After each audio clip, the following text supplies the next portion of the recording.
Hey up everyone, I've had a comment on a previous video where I picked this lock, this wafer lock with a single paper clip, and the gentleman said that he wished I'd have shown the final shape of the paper clip because he's tried it and he can't get it to work.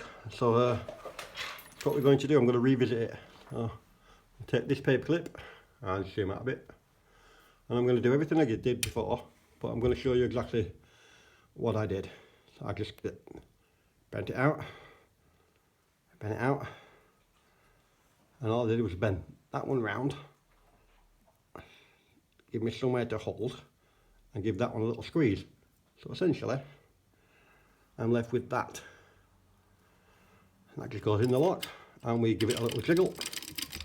There we go. Do it again. There we go. So yeah, and let's do it again with a different one. So we'll try on this little book safe here. You know, I want it being a wafer lock and all that. So try it with this one.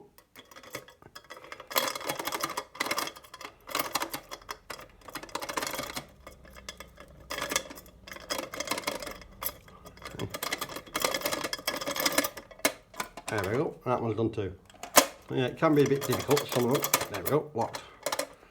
But it does work. I hope that helps you out, my friend. Thanks for watching. See you next time.